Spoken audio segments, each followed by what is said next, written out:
My sister is marrying my ex-boyfriend. The same man who once told me he wasn't into women. The same man who used to sleep in my bed, hold my hand under restaurant tables, and whisper that he'd never felt this way before. Now he's hers. And my entire family is pretending it's normal. The invitation showed up in the mail like it was just another wedding. Cream paper. Gold lettering.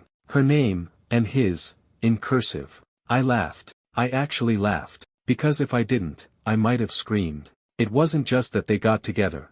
It was the silence. No one warned me. No one asked how I'd feel. They all knew.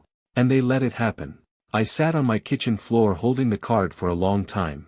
Not because I was heartbroken, that part ended years ago. But because something about it felt final. Like this was their way of saying, you were never really part of us anyway. Let me introduce myself. My name is Daniel. I'm 52 years old.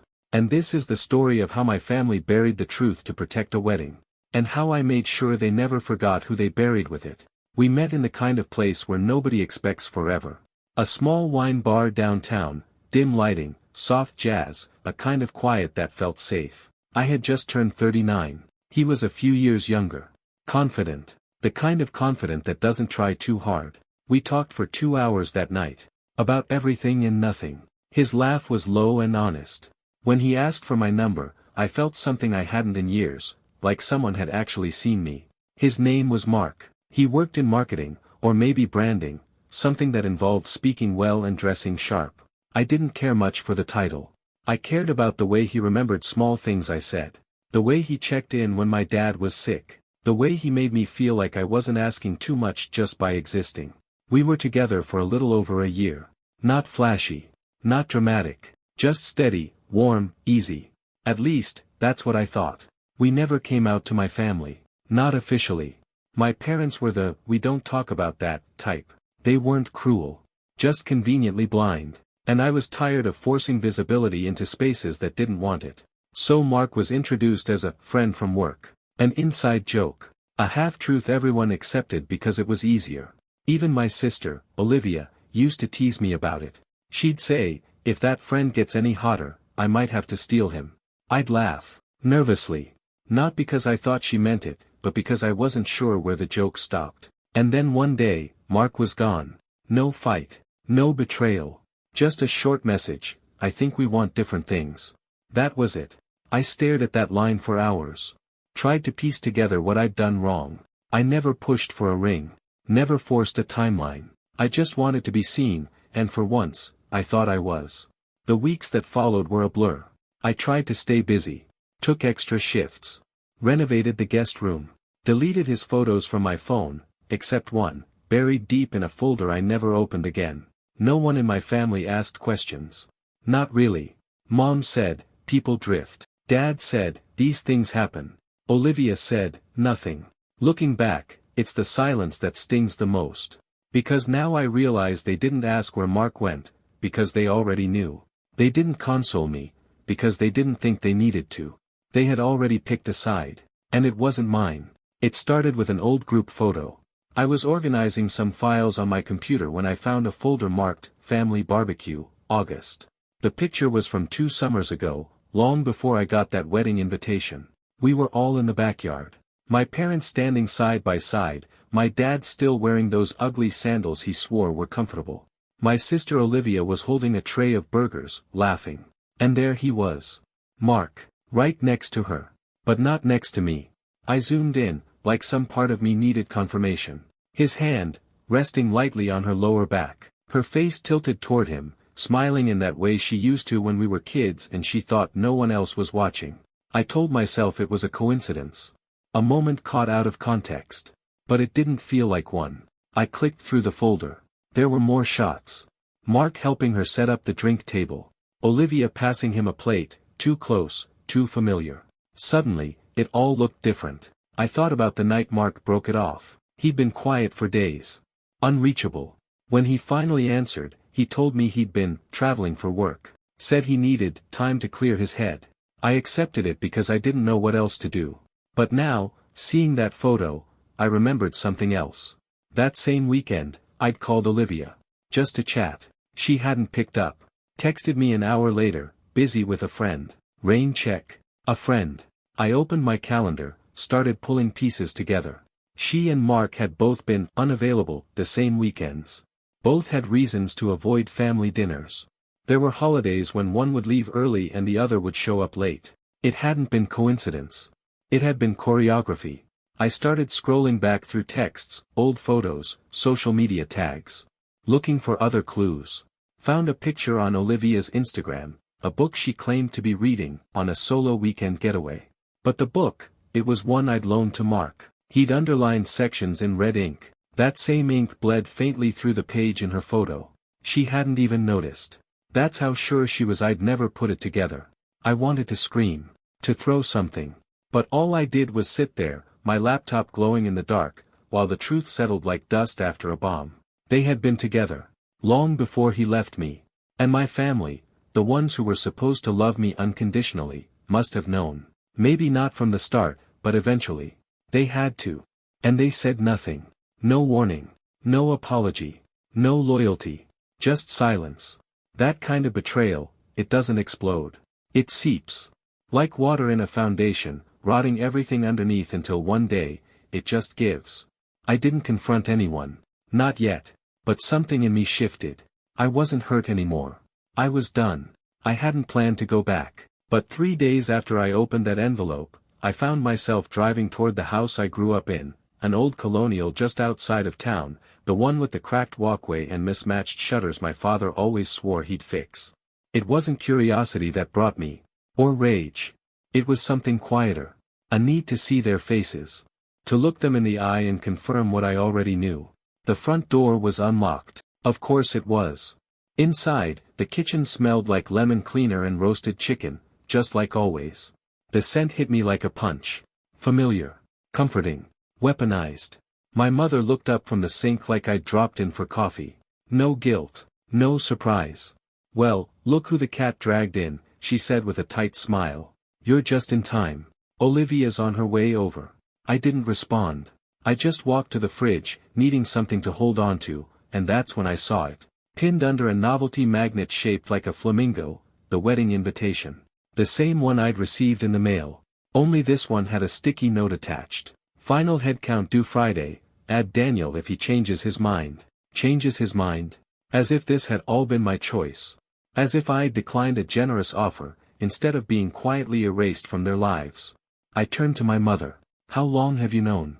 She hesitated, just enough. Known what? That Olivia was with Mark. That they'd started seeing each other before he left me.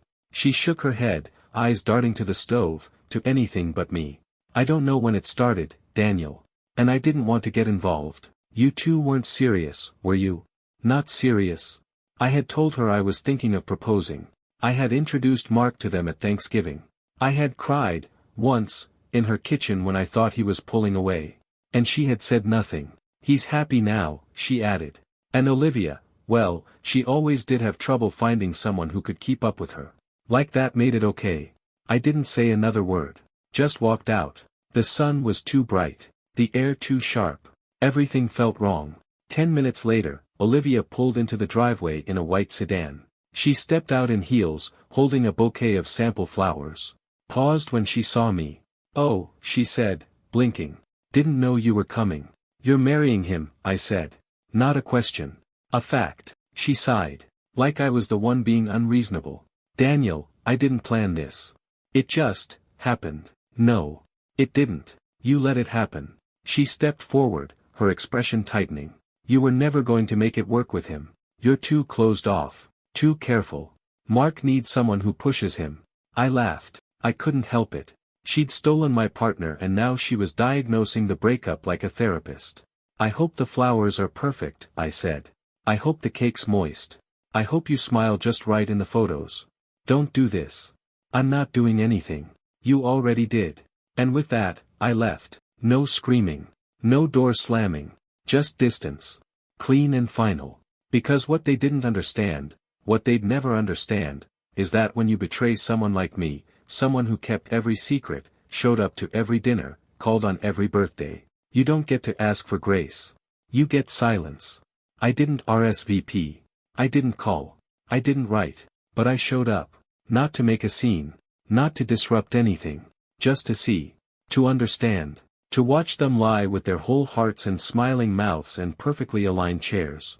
The venue was one of those picturesque vineyard estates, ivy crawling up white columns, rows of gold-trimmed seats facing a modest arbor wrapped in silk. Strings played something elegant. I stood at the edge of it all, far enough not to be noticed, close enough to witness. I watched guests take their seats. I watched my parents fuss with seating cards, welcoming people like it was the social event of the year. And then I saw her. My sister. Olivia walked down the aisle in lace and champagne silk, chin high like nothing was broken. And beside the arbor, waiting with practiced ease, was Mark. He looked exactly the same. Not guilty. Not conflicted. Just polished. Proud. As if everything that happened between us had been a rehearsal for this moment. I don't know what I expected to feel. Jealousy? Rage? I felt nothing. Just cold clarity. They said their vows. I couldn't hear the words, but I could read his mouth when he said, "I do." I almost smiled. Not because it was beautiful, because it was empty. Because I finally saw them for what they were, people who were never brave enough to tell the truth, even when it mattered most. They didn't deserve my anger. They deserved to live with what they'd done, quietly, completely, while I moved forward. After the ceremony, I walked to my car. I didn't stay for the reception. I didn't eat the food or drink the wine or hear the toasts. But before I left, I did one thing. I left an envelope on the windshield of Olivia's car.